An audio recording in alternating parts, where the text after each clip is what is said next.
ഈ കൊളസ്ട്രോൾ ഉണ്ടെന്ന് അറിഞ്ഞ ആ സമയം തൊട്ട് തന്നെ ഒട്ടുമിക്ക ഭക്ഷണങ്ങൾ ഒഴിവാക്കി, എന്തിനധികം നമ്മൾ കഴിക്കുന്ന കോഴിമുട്ട പോലും ഒഴിവാക്കി, അത് കൊളസ്ട്രോളിന് കൂട്ടും, അത് പിന്നീട് മറ്റു പല ബുദ്ധിമുട്ടിനും കാരണമാവും എന്നൊക്കെ പറഞ്ഞിട്ട് പല ഭക്ഷണങ്ങൾ ഒഴിവാക്കി നേരിട്ടുണ്ട്. ഫോർ എക്സാമ്പിൾ, പാരമ്പര്യമായിട്ട് നമുക്കിപ്പോൾ നമ്മുടെ പാരൻസിന് ആർക്കെങ്കിലും ഈ കൊളസ്ട്രോളിൻ്റെ പ്രശ്നം ഉണ്ടെങ്കിൽ നമുക്കൊരു പക്ഷേ പാരമ്പര്യം കൊണ്ട് ഈ പറയുന്ന കൊളസ്ട്രോളിൻ്റെ അംശം വന്നേക്കാം.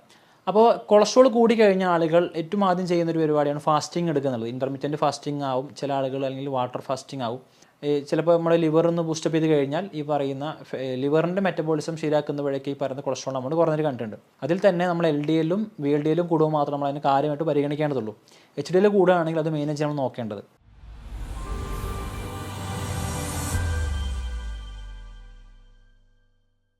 പല ആളുകളും യാദൃശ്ചികമായിട്ടോ അല്ലാതെയോ രക്തം ചെക്ക് ചെയ്യുമ്പോഴായിരിക്കും അവർക്ക് കൊളസ്ട്രോളുള്ള കാര്യം അറിയുന്നുണ്ടാവുക.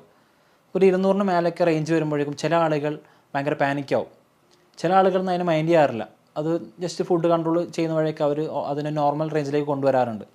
എന്നാൽ ചില വ്യക്തികളാവട്ടെ ഈ കൊളസ്ട്രോൾ ഉണ്ടെന്ന് അറിഞ്ഞ ആ സമയം തൊട്ട് തന്നെ ഒട്ടുമിക്ക ഭക്ഷണങ്ങൾ ഒഴിവാക്കി, എന്തിനധികം നമ്മൾ കഴിക്കുന്ന കോഴിമുട്ട പോലും ഒഴിവാക്കി, അത് കൊളസ്ട്രോളിന് കൂട്ടും, അത് പിന്നീട് മറ്റു പല ബുദ്ധിമുട്ടിനും കാരണമാവും എന്നൊക്കെ പറഞ്ഞിട്ട് പല ഭക്ഷണങ്ങൾ ഒഴിവാക്കി നേരിട്ടുണ്ട്. യഥാർത്ഥത്തിൽ നമ്മൾ കൊളസ്ട്രോളിനെ പേടിക്കേണ്ടതുണ്ടോ, അല്ലെങ്കിൽ എന്താണ് കൊളസ്ട്രോൾ? നമുക്കിന്ന് ഡിസ്കസ് ചെയ്യാനുള്ളത് കൊളസ്ട്രോളിനെ പറ്റിയാണ്. ഞാൻ ഡോക്ടർ മാർ മുക്താർ, ഭൂമി നാച്ചുറൽ വെൽനെസ്സിലെ UNA ഡിപ്പാർട്ട്മെൻറ്റ് കൺസൾട്ടൻ്റാണ്. മിക്ക ആളുകളും കരുതിയിട്ടുള്ളത് നമ്മൾ കഴിക്കുന്ന ഫുഡിൻ്റെ അകത്തു നിന്നാണ് നമ്മുടെ ശരീരത്തിൽ മെജോറിറ്റി ആയിട്ടുള്ള കൊളസ്ട്രോൾ ഉണ്ടാവണം എന്നുള്ളതാണ്. എന്നാൽ നമ്മുടെ ശരീരത്തിൽ നിന്ന് തന്നെയാണ് ഒരു മെജോറിറ്റി ഷെയർ ഉള്ള അല്ലെങ്കിൽ കൂടുതൽ എമൗണ്ട് കൊളസ്ട്രോൾ ഉണ്ടാവുന്നത്. നമ്മൾ കഴിക്കുന്ന ഭക്ഷണത്തിൽ നിന്ന് വളരെ കുറച്ച് എമൗണ്ട് മാത്രമേ കൊളസ്ട്രോൾ ഉണ്ടാവുന്നുള്ളൂ. അതുപോലെ തന്നെ പല ആളുകളും കരുതിയിട്ടുള്ളത് കൊളസ്ട്രോൾ എന്ന് പറയുന്ന വസ്തു നമ്മുടെ ശരീരത്തിന് ആവശ്യമില്ലാത്ത ഒന്നാണ്, അല്ലെങ്കിൽ അത് നമ്മുടെ ശരീരത്തിൽ അകത്തുണ്ടായി കഴിഞ്ഞാൽ അത് ഭയങ്കര ബുദ്ധിമുട്ടാണ് എന്നുള്ളതാണ്. എന്നാൽ കൊളസ്ട്രോൾ എന്ന് പറയുന്നത് നമ്മുടെ ശരീരത്തിന് ആവശ്യമായിട്ടൊരു വസ്തു കൂടെയാണ്. അതിൻ്റെ വാല്യൂ ഒരു പരിധിക്കപ്പുറത്തേക്ക് വരുമ്പോൾ മാത്രമേ നമ്മളതിനെ പേടിക്കേണ്ടതുള്ളൂ. എന്തൊക്കെയാണ് കൊളസ്ട്രോൾ അല്ലെങ്കിൽ കൊഴുപ്പ് കൊണ്ടുള്ള പ്രധാനപ്പെട്ട ഗുണങ്ങൾ നോക്കാം. നമ്മുടെ ശരീരത്തിന് അത്യാവശ്യമായിട്ടുള്ള ഒരു എലമെൻ്റാണ് കൊഴുപ്പ് എന്ന് പറയുന്നത്.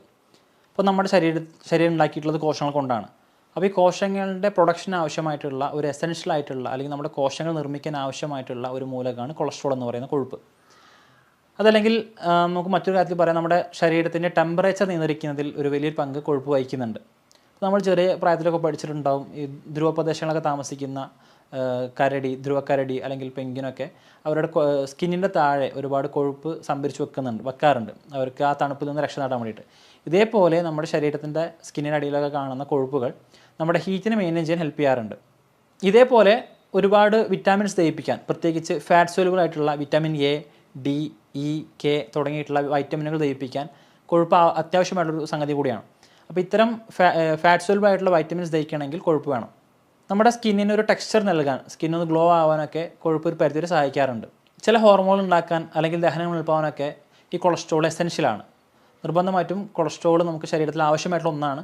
അതിൻ്റെ ഒരു എമൗണ്ട് ഒരു പരിധിക്കപ്പുറം കൂടുതൽ മാത്രമേ നമ്മളതിനെ പേടിക്കേണ്ടതുള്ളൂ. നമ്മൾ കഴിക്കുന്ന ഭക്ഷണത്തിൻ്റെ അകത്ത് ഒരുപാട് കലോറികൾ ഉണ്ടെങ്കിൽ ഈ ബാക്കി വരുന്ന കലോറിയെ ട്രൈഗ്ലിസറൈഡ് എന്ന് പറയുന്ന കൊഴുപ്പിൻ്റെ ഒരു ഫോമിലേക്ക് ആക്കി മാറ്റി ശരീരം പല ഭാഗങ്ങൾ സംഭരിച്ച് വെക്കാറുണ്ട്. അതിലേറ്റവും പ്രധാനപ്പെട്ട പങ്ക് വഹിക്കുന്ന ലിവറാണ്. ലിവറിൻ്റെ അകത്താണ് ഏറ്റവും കൂടുതൽ കൊഴുപ്പ് സംഭരിച്ച് വെക്കാറുള്ളത്. ഇപ്പോൾ നമ്മൾ മിക്ക ആളുകളും വളരെ യാദൃശ്ചികമായിട്ട് സ്കാനിങ് ചെയ്യുന്ന സമയത്ത് ഗ്രേഡ് 1 ഫാറ്റ് ലിവർ ഉണ്ട്, ഗ്രേഡ് 2 ഫാറ്റ് ലിവർ ഉണ്ടെന്നൊക്കെ പറയാറുണ്ട്. അപ്പോൾ നമ്മുടെ ശരീരത്തിൽ ബാക്കി വരുന്ന ഈ കൊഴുപ്പിനെ അല്ലെങ്കിൽ ബാക്കി വരുന്ന കലോറിയെ കൊഴുപ്പാക്കി കൺവേർട്ട് ചെയ്ത് ഈ ലിവറിൻ്റെ അകത്ത് സ്റ്റോർ ചെയ്ത് വെക്കും. ഇതേപോലെ തന്നെ നമ്മുടെ സ്കിന്നിൻ്റെ താഴെയും മറ്റ് ചില സന്ദർഭങ്ങളിൽ നമ്മുടെ ബ്ലഡ് വെസൽസ് രക്തക്കൊള്ളുടെ ഉള്ളിലും ഒളിപ്പിച്ച് വെക്കാറുണ്ട് അല്ലെങ്കിൽ സംഭരിച്ച് വെക്കാറുണ്ട്. ഇതിൻ്റെ തോത് വ്യത്യാസപ്പെടുമ്പോഴാണ് നമുക്കിതുമായിട്ട് ബന്ധപ്പെട്ടിട്ടുള്ള കോംപ്ലിക്കേഷൻസ്, ബുദ്ധിമുട്ടുകൾ ഉണ്ടാവാറുള്ളത്. ഇപ്പോൾ ഉദാഹരണത്തിന് ഈ ലിവറിൽ അടിഞ്ഞു കൂടുന്ന കൊഴുപ്പിൻ്റെ എമൗണ്ട് കൂടുകയാണെങ്കിൽ അത് ഫാറ്റ് ലിവറായിട്ട് മാറാനും, ഇതേപോലെ സ്കിന്നിൻ്റെ അടിയിലാണ് ഫാറ്റ് കൂടുന്നതെങ്കിൽ നമുക്ക് പൊണ്ണത്തടി വരാനും, അത് ഇനി മറ്റ് രക്തക്കൊള്ളുടെ അകത്താണ് സംഭരിച്ച് വെക്കുന്നതെങ്കിൽ അതിറോസ്ക്ലീറോസിസ് എന്ന് പറയുന്ന, നമ്മൾ ഇപ്പോൾ മിക്ക ആളുകൾക്കും അറിയുന്നുണ്ട് ഹാർട്ടിൽ ബ്ലോക്ക് വന്നു എന്നൊക്കെ പറയാറുണ്ട്. അപ്പോൾ ഈ കൊഴുപ്പടിഞ്ഞ് ഈ രക്തക്കോലുകൾ ചുങ്ങിപ്പോവാനും അല്ലെങ്കിൽ അതിൻ്റെതൊക്കെ പ്രോപ്പറായിട്ട് രക്തമെത്താതെ ആ ഭാഗം ഇപ്പോൾ മിക്കവാറും സംഭവിക്കുന്നുണ്ട് നമ്മുടെ ഹൃദയവാൾവുകളിലാണ് അല്ലെങ്കിൽ ഹൃദയധമനികളിലാണ്. അപ്പോൾ ഇവിടെ കൊഴുപ്പൊന്ന് അടിഞ്ഞു കൂടി ഹാർട്ടിലേക്ക് കൃത്യമായിട്ട് രക്തം പമ്പ് ചെയ്യാതെ വരികയും നമുക്കൊരു നെഞ്ചുവേദന വന്ന് നമ്മൾ ആൻജിയോഗ്രാമൊക്കെ ചെയ്ത് കൊഴുപ്പിൻ്റെ സാന്നിധ്യം കണ്ടെത്തി ആൻജിയോപ്ലാസ്റ്റി ഒക്കെ ചെയ്യുന്ന ഒരു സാഹചര്യം നമ്മൾ പലപ്പോഴായിട്ട് നമ്മൾ കണ്ടിട്ടുണ്ടാവും. അപ്പോൾ നമ്മൾ കഴിക്കുന്ന ഭക്ഷണം കലോറി ഒരുപാട് കൂടുതലാണെങ്കിൽ അതിനെ ട്രൈഗ്ലിസറൈഡായിട്ട് കൺവേർട്ട് ചെയ്ത് അത് എന്ത് ചെയ്യാറുണ്ട്, ഈ പറയുന്ന പ്രത്യേക സ്ഥലങ്ങളിൽ ലിവറിലാവട്ടെ അല്ലെങ്കിൽ രക്തക്കൊള്ളുകളിലാവട്ടെ അല്ലെങ്കിൽ സ്കിന്നിൻ്റെ താഴേക്ക് സംഭരിച്ച് വെക്കാറുണ്ട്. നമ്മളിതിൽ മനസ്സിലാക്കുന്ന സംഗതി, നമ്മൾ എപ്പോഴും കൊളസ്ട്രോൾ ചെക്ക് ചെയ്യുന്ന സമയത്ത് ടോട്ടൽ കൊളസ്ട്രോൾ ചെക്ക് ചെയ്യുന്നതിനപ്പുറത്തേക്ക് ഇതിനെ പ്രൊഫൈൽ ചെയ്തുകൊണ്ട് അല്ലെങ്കിൽ LDL, HDL, VLDL, ട്രൈഗ്ലിസറൈഡ് എന്ന് പറഞ്ഞ് ഡീറ്റെയിൽ ആയിട്ട് പരിശോധിക്കുകയാണെങ്കിൽ അപ്പോൾ മാത്രം നമുക്ക് കൃത്യമായിട്ട് നമുക്ക് നല്ല കൊളസ്ട്രോൾ ആണോ കൂടുതലുള്ളത് അല്ലെങ്കിൽ ചീത്ത കൊളസ്ട്രോൾ ആണോ കൂടുതലുള്ളത് മനസ്സിലാക്കാൻ കഴിയുള്ളൂ. അപ്പോൾ HDL എന്ന് പറയുന്ന ഹൈ ഡെൻസിറ്റി ലിപ്പിഡാണ് ഏറ്റവും നല്ല കൊളസ്ട്രോൾ. ഇതൊരു ഗുഡ് കൊളസ്ട്രോൾ എന്നും പറയാറുണ്ട്. ഇതിൻ്റെ അമൗണ്ട് കൂടുന്നത് ഒരു പരിധിവരെ നല്ലതാണ്. ഇതിൻ്റെ അമൗണ്ട് കൂടുന്നത് ചീത്ത കൊളസ്ട്രോൾ കുറയ്ക്കാനും നമ്മുടെ മൊത്തത്തിലുള്ള മെറ്റബോളിസം ശരിയാവാനും സഹായിക്കാറുണ്ട്. എന്നാൽ LDL, VLDL എന്ന് പറയുന്ന ലോ ഡെൻസിറ്റി ലിപ്പിഡ് ആവട്ടെ അല്ലെങ്കിൽ വെരി ലോ ഡെൻസിറ്റി ലിപ്പിഡ് എന്ന് പറയുന്ന ലിപ്പോപ്രോട്ടീൻസ്, ഇത് ലിപ്പിഡും പ്രോട്ടീനും പാടെ കൂടി ചേർന്നിട്ടുണ്ടാകുന്ന ഒരു മൂലകമാണ്. ഇതിന് കാരണം ബ്ലഡ് വെസൽസിലൂടെ പ്രോപ്പറായിട്ട് സഞ്ചരിക്കണമെങ്കിൽ ഈ പ്രോട്ടീൻ്റെ സഹായം കൂടിയേ തീരും. അപ്പോൾ ഈ VLDL അല്ലെങ്കിൽ LDL എന്ന് പറയുന്ന ചീത്ത കൊളസ്ട്രോൾ അല്ലെങ്കിൽ ബാഡ് കൊളസ്ട്രോൾ എന്ന് വിളിക്കുന്നത് നമ്മുടെ ധമനികളിൽ അടിഞ്ഞുകൂടാൻ ചാൻസ് കൂടുതലാണ്. ഇത് കമ്പാരിറ്റീവ്ലി നമുക്ക് ഉപദ്രവം ചെയ്യുന്ന അല്ലെങ്കിൽ നമുക്ക് ബുദ്ധിമുട്ടുണ്ടാക്കുന്ന കൊളസ്ട്രോളുകളാണ്. അപ്പോൾ നമ്മൾ എപ്പോഴും കൊളസ്ട്രോൾ ചെക്ക് ചെയ്യുന്ന സമയത്ത് ഈ 2 വാല്യൂ കൂടാതിരിക്കാനും ഇതിൻ്റെ കൂടെ തന്നെ ട്രൈഗ്ലിസറൈഡ് എന്ന് പറയുന്ന കൊളസ്ട്രോൾ ലെവൽ കൂടാനും ശ്രദ്ധിക്കേണ്ടതുണ്ട്. അപ്പോൾ LDLും VLDLും കൂടുമ്പോഴാണ് നമുക്ക് കൊളസ്ട്രോളുമായിട്ട് ബന്ധപ്പെട്ടിട്ടുള്ള ബുദ്ധിമുട്ടുണ്ടാവുകയുള്ളൂ. ഏറ്റവും പ്രധാനമായിട്ടുള്ള ബുദ്ധിമുട്ട് നമ്മൾ പറയുന്നത് നേരത്തെ പറഞ്ഞ പോലെ തന്നെ രക്തപോലുകളൊക്കെ വന്ന് അടിഞ്ഞുകൂടി പ്രത്യേകിച്ച് ഹാർട്ടിലേക്കുള്ള ബ്ലഡ് വെസൽസിലൊക്കെ അടിഞ്ഞുകൂടി അവിടേക്ക് ഒരു ബ്ലോക്ക് ഉണ്ടാക്കുകയും പ്രോപ്പറായിട്ടുള്ള ബ്ലഡ് ഫ്ലോ തടസ്സപ്പെടുത്തുകയും ആ ഓർഗനിലേക്കുള്ള ബ്ലഡ് ഫ്ലോ കുറക്കുന്നത് വഴി ആ ഓർഗൻ ഡാമേജ് ആവാനോ അതല്ലെങ്കിൽ അറ്റാക്ക് പോലത്തെ അല്ലെങ്കിൽ സ്ട്രോക്ക് പോലത്തെ കണ്ടീഷൻസിലേക്ക് വഴിവെക്കാനോ ചാൻസ് ഉണ്ട്. പല കാരണം കൊണ്ട് നമുക്ക് കൊളസ്ട്രോൾ വരാം. ഫോർ എക്സാമ്പിൾ പാരമ്പര്യമായിട്ട് നമുക്കിപ്പോൾ നമ്മുടെ പാരൻസിന് ആർക്കെങ്കിലും ഈ കൊളസ്ട്രോളിൻ്റെ പ്രശ്നം ഉണ്ടെങ്കിൽ നമുക്കൊരു പക്ഷേ പാരമ്പര്യം കൊണ്ട് ഈ പറയുന്ന കൊളസ്ട്രോളിൻ്റെ അംശം വന്നേക്കാം. അതല്ല നമുക്ക് മിക്ക ആളുകളും ഇപ്പോഴത്തെ അറിയുന്ന പോലെ തന്നെ ഇതൊരു ലൈഫ് സ്റ്റൈൽ ഡിസോർഡർ കൂടിയാണ്. നമ്മൾ കഴിക്കുന്ന ഫുഡിൻ്റെ അല്ലെങ്കിൽ നമ്മുടെ ജീവിതശൈലിയുമായിട്ട് വളരെയധികം ബന്ധപ്പെട്ടെടുക്കുന്ന ഒരു പ്രോബ്ലം കൂടിയാണ് ഹൈ കൊളസ്ട്രോൾ എന്ന് പറയുന്ന ഒരു കണ്ടീഷൻ. ഇപ്പോൾ നമ്മൾ കഴിക്കുന്ന ഫുഡിൻ്റെ അകത്ത് ഒരുപാട് കലോറീസ് കൂടുതലാണെങ്കിൽ, ഇപ്പോൾ നമ്മളിപ്പോൾ ഉദാഹരണത്തിന് നമ്മൾ വീട്ടിലേക്ക് പഞ്ചസാര വാങ്ങുമ്പോൾ നമ്മൾ അപ്പോൾ പോയിട്ട് ആവശ്യമുള്ളത് വാങ്ങുകയല്ലേ ചെയ്യുക, ഒരു ബൾക്ക് എമൗണ്ട് വാങ്ങി ആവശ്യാനുസരണം എടുത്ത് ഉപയോഗിക്കുകയാണ് ചെയ്യുക. അപ്പോൾ ഇതേപോലെ നമ്മൾ കഴിക്കുന്ന ഭക്ഷണത്തിൻ്റെ അകത്ത് ഒരുപാട് കലോറി ഉണ്ടെങ്കിൽ ഒരുപാട് എനർജി ഉണ്ടെങ്കിൽ ആവശ്യത്തിന് മാത്രം ശരീരം എടുത്തു വെച്ച് ബാക്കിയുള്ളത് ഈ പറയുന്ന ട്രൈഗ്ലിസറൈഡ് ഫോമിലാക്കി അല്ലെങ്കിൽ കൊഴുപ്പായിട്ട് കൺവേർട്ട് ചെയ്ത് നമ്മുടെ ലിവറിലൊക്കെ എടുത്തു വെക്കാറുണ്ട്. അപ്പോൾ നമ്മൾ കഴിക്കുന്ന ഭക്ഷണം എന്ന് പറയുന്നത് നമ്മുടെ കൊളസ്ട്രോളിൻ്റെ ലെവലിനെ ഡിറ്റർമിൻ ചെയ്യുന്നുണ്ട്. നമ്മൾ കഴിക്കുന്ന ഭക്ഷണത്തിനകത്ത് ഒരുപാട് ഹൈ കലോറി ഉള്ളതാണെങ്കിൽ അത് നമ്മുടെ ശരീരത്തിനകത്ത് കൊളസ്ട്രോളിൻ്റെ വാല്യൂ കൂട്ടാൻ അത് കാരണമായേക്കാം. ഇതേപോലെ തൈറോയിഡിന് എന്തെങ്കിലും ബുദ്ധിമുട്ടുകളുണ്ടെങ്കിൽ ഈ പറയുന്ന കൊളസ്ട്രോളിൻ്റെ വാല്യൂ കൂടാൻ ചാൻസ് ഉണ്ട്. അതെങ്ങനെയെന്ന് വെച്ച് കഴിഞ്ഞാൽ നമ്മുടെ തൈറോയിഡിൻ്റെ ഏറ്റവും പ്രധാനപ്പെട്ട ഫംഗ്ഷൻസിൽ ഒന്നാണ് ഫാറ്റ് മെറ്റബോളിസത്തെ ഹെൽപ്പ് ചെയ്യുക എന്നുള്ളത്. അതായത് നമ്മുടെ കൊഴുപ്പ് പ്രോപ്പറായിട്ട് വിഘടിച്ച് അത് നമ്മുടെ ശരീരത്തിൽ സ്റ്റോർ ചെയ്യാനും അല്ലെങ്കിൽ അത് വേണ്ട സമയത്ത് ഉപയോഗപ്പെടുത്തുന്നതിലും തൈറോയ്ഡ് ഹോർമോൺസ് ഒരുപാട് പങ്കുവഹിക്കുന്നുണ്ട്. അപ്പോൾ തൈറോയ്ഡ് ഗ്രന്ഥി താറുമാറാവുകയാണെങ്കിൽ അല്ലെങ്കിൽ തൈറോയ്ഡ് ഹോർമോൺസ് പ്രോപ്പറായിട്ട് പ്രൊഡക്ഷൻ ചെയ്യുന്നില്ലെങ്കിൽ ഈ ഫാറ്റ് മെറ്റബോളിസം ഡിസോർഡർ ആവുകയും അതിൻ്റെ ഭാഗമായിട്ട് ഈ പറയുന്ന കൊളസ്ട്രോളിൻ്റെ എമൗണ്ട് കൂടുതലായിട്ട് കാണാൻ കഴിയും. മറ്റൊന്ന് നമ്മുടെ ലിവറിൻ്റെ ഹെൽത്താണ്. ലിവർ പ്രോപ്പറായിട്ട് ഫംഗ്ഷനിങ് അല്ല എങ്കിൽ മറ്റേതെങ്കിലും കാരണം കൊണ്ടാവാം, ലിവർ സിറോസിസ് പോലത്തെ അല്ലെങ്കിൽ ഹെപ്പറ്റൈറ്റിസ് പോലത്തെ കണ്ടീഷൻസ് കൊണ്ടൊക്കെ ഈ ലിവറിന് എന്തെങ്കിലും ഡാമേജ് ഉണ്ടെങ്കിൽ, ഇപ്പോൾ ലിവറാണ് ഈ പറയുന്ന കൊഴുപ്പിനൊക്കെ ആവശ്യമനുസരണം പിത്തമാക്കി മാറ്റുന്നതും അതല്ലെങ്കിൽ അതിന് വേണ്ട രീതിയിലേക്കുള്ള കൊഴുപ്പാക്കി മാറ്റുന്നതൊക്കെ ചെയ്യുന്നത്. അപ്പോൾ ഇത്തരത്തിൽ ഉള്ള പണി ലിവർ എടുക്കാതിരിക്കുകയാണെങ്കിൽ, ലിവർ പ്രോപ്പർ ഫംഗ്ഷനിങ് അല്ലെങ്കിൽ നമ്മുടെ കൊളസ്ട്രോളിൻ്റെ റേഞ്ച് കൂടാൻ ചാൻസ് ഉണ്ട്. പൊതുവേ കൊളസ്ട്രോൾ വന്നു കഴിഞ്ഞാൽ ആളുകൾക്ക് ഉണ്ടാകുന്ന ഒരു ധാരണയാണ് എന്തൊക്കെ കഴിക്കാം എന്തൊക്കെ കഴിക്കരുതെന്നുള്ളത്. അപ്പോൾ നമ്മൾ ഒരുവിധം ഓയിലി കണ്ടനുള്ള ഒരുവിധം എല്ലാ സാധനങ്ങളും നമ്മൾ പരമാവധി ഒഴിവാക്കാറുണ്ട്. നമ്മളിതിൽ ശ്രദ്ധിക്കേണ്ടത് 2 തരത്തിലാണ് ഫാറ്റുകളുള്ളത്. ഒന്ന് അൺസാച്ചുറേറ്റഡ് ഫാറ്റ് എന്ന് പറയുന്ന അപൂരിതമായിട്ടുള്ള കൊഴുപ്പുകളും സാച്ചുറേറ്റഡ് ഫാറ്റ് എന്ന് പറയുന്ന പൂരിത കൊഴുപ്പുകളും. നമുക്കത് ഏറ്റവും കൂടുതൽ ബുദ്ധിമുട്ടുണ്ടാക്കുന്നത് സാച്ചുറേറ്റഡ് ഫാറ്റ് എന്ന് പറയുന്ന പൂരിത കൊഴുപ്പുകളാണ്. കമ്പാരിറ്റീവ്ലി അൺസാച്ചുറേറ്റഡ് ഫാറ്റ് നമുക്ക് ഒന്നുകൂടി സേഫാണ്. ഒന്നുകൂടി സിമ്പിളാക്കി പറയുകയാണെങ്കിൽ റെഡ് മീറ്റ് അതുപോലെ ചീസ് ഇതിലൊക്കെ അടങ്ങിയിട്ടുള്ള ഫാറ്റ് എന്ന് പറയുന്നത് സാച്ചുറേറ്റഡ് ഫാറ്റാണ്. ഇത് ശരീരത്തിന് LDL കൂട്ടാനും HDL അമൗണ്ട് കുറക്കാനും നമ്മുടെ ഈ പറയുന്ന ധമനികൾ അടിഞ്ഞുകൂടാനൊക്കെ ചാൻസ് കൂടുതലാണ്. എന്നാൽ നമ്മൾ നട്ട്സിലൊക്കെ കാണുന്ന, അപ്പോൾ കാഷ്യൂനട്ട്, അണ്ടിപ്പരിപ്പിൽ കാണുന്ന, അവക്കാഡോയിൽ കാണുന്ന അല്ലെങ്കിൽ വാൾനട്ടിലൊക്കെ കാണുന്ന ആ ഓയിൽ നാച്ചുറലി ആയിട്ട് ഒമേഗ 3 ഫാറ്റി ആസിഡിലൊക്കെ കാണുന്ന ഓയിലൊക്കെ അൺസാച്ചുറേറ്റഡ് ഫാറ്റാണ്. അപ്പോൾ നമ്മൾ ഇത് കഴിക്കുമ്പോൾ നമ്മുടെ HDL അമൗണ്ട് കൂടാനും LDL അമൗണ്ട് കുറയ്ക്കാനും അത് നമ്മുടെ ഉദാഹരണത്തിന് ഒമേഗ 3 ഫാറ്റി ആസിഡിൻ്റെ അകത്തുള്ള എലമെൻറ്റ്സൊക്കെ നമ്മുടെ ബ്രെയിൻ ഡെവലപ്മെൻറ്റൊക്കെ നല്ല ഉപകാരം ചെയ്യുന്ന ഒരു തരം പാർട്ടിക്കിൾസാണ്. അപ്പോൾ നമ്മൾ ഈ പറയുന്ന കാഷ്യൂനട്ട്സ് അല്ലെങ്കിൽ വാൾനട്ട് പോലത്തെ ഈ പറയുന്ന ഒമേഗ 3 ഫാറ്റി ആസിഡ് കഴിക്കുകയാണെങ്കിൽ അതിലുള്ള ഫാറ്റ് നമുക്ക് ദോഷത്തേക്കാളേറെ ഗുണമാണ് ചെയ്യുന്നത്. അപ്പോൾ ഇത്തരം അൺസാച്ചുറേറ്റഡ് ഫാറ്റുകൾ നമ്മൾ കഴിക്കുന്നത് ഒരു പരിധി വരെ നല്ലതാണ്. അപ്പോൾ ഇപ്പോൾ ഈ പറയുന്ന കാഷ്യൂനട്ട്സിലേക്കുള്ള ഫാറ്റ് നല്ലതാണെന്ന് എഴുതിയിട്ട് നമ്മൾ അതൊരു പരിധിക്കപ്പുറത്ത് കഴിച്ചു കഴിഞ്ഞാൽ അത് ഇതേപോലെ തിരിച്ച് ഫാറ്റായിട്ട് കൺവേർട്ടാക്കി ശരീരത്തിൻ്റെ പല ഭാഗങ്ങളിലും സ്റ്റോർ ചെയ്യാൻ ചാൻസ് കൂടുതലാണ്. എന്നാൽ താരതമ്യേന നമ്മൾ നോക്കുകയാണെങ്കിൽ റെഡ് മീറ്റിൽ കാണുന്ന ഫാറ്റിനേക്കാൾ നമുക്ക് ഏറ്റവും നല്ല സേഫ് ആയിട്ടുള്ളത് ഈ പറയുന്ന അൺസാച്ചുറേറ്റഡ് ആയിട്ടുള്ള ഫാറ്റാണ്. റെഡ് മീറ്റിൽ കാണുന്ന ഫാറ്റുകൾ നമ്മൾ ഉദാഹരണത്തിന് നമ്മൾ ഡിപ്പ് ചെയ്ത് ഫ്രൈ ചെയ്യുന്ന അല്ലെങ്കിൽ മുക്കി പൊരിക്കുന്ന എണ്ണ പലഹാരങ്ങൾ അതല്ലെങ്കിൽ ചീസിലൊക്കെ കാണുന്ന അത് ഒന്നുകൂടിയും കമ്പാരിറ്റീവ്ലി കൊഴുപ്പിൻ്റെ അംശം കൂടുതലായിരിക്കും. അപ്പോൾ ഇത്തരം സാച്ചുറേറ്റഡ് ഫാറ്റ് നമുക്കൊരു പരിധിവരെ കുറയ്ക്കുകയാണെങ്കിൽ കൊളസ്ട്രോളിൻ്റെ ലെവൽ കുറയ്ക്കാനും നമ്മുടെ ശരീരം ഹെൽത്തി ആയിട്ടിരിക്കാനും അത് കാരണമായേക്കാം. ഇതേപോലെ തന്നെ മിക്ക ആളുകളുടെ ഡൗട്ടാണ് ഈ കൊളസ്ട്രോൾ വന്നു കഴിഞ്ഞാൽ അതിൻ്റെ വാല്യൂ കൂടുതലാണെങ്കിൽ നമുക്ക് കോഴിമുട്ട കഴിക്കാൻ പറ്റുമെന്നുള്ളത്.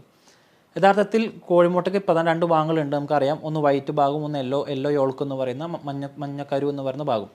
ഇതിൽ വൈറ്റ് പാർട്ട് നമ്മുടെ പുറം ഭാഗത്ത് കാണുന്ന ആ വെള്ള ഭാഗം പ്രോട്ടീനാണ്. അകത്ത് കാണുന്ന യെല്ലോ മാത്രമാണ് അതിൽ ഫാറ്റായിട്ട് വരുന്നുള്ളൂ. ഈ ഫാറ്റും യഥാർത്ഥത്തിൽ അൺസാച്ചുറേറ്റഡ് ഫാറ്റാണ്, അതായത് അപൂരിതമായിട്ടുള്ള കൊഴുപ്പാണ്. ഇത് നമുക്കൊരു പരിധിവരെ സേഫാണ്. നമ്മൾ സ്ഥിരമായിട്ട് എന്നും കോഴിമുട്ട കഴിക്കുന്ന ആളുകൾ ഇപ്പോൾ നോക്കുകയാണെങ്കിൽ അവർക്ക് അങ്ങനെ ഒരു കാര്യമായിട്ടുള്ള കൊളസ്ട്രോളിൻ്റെ വേരിയേഷൻ കാണാൻ കഴിയില്ല.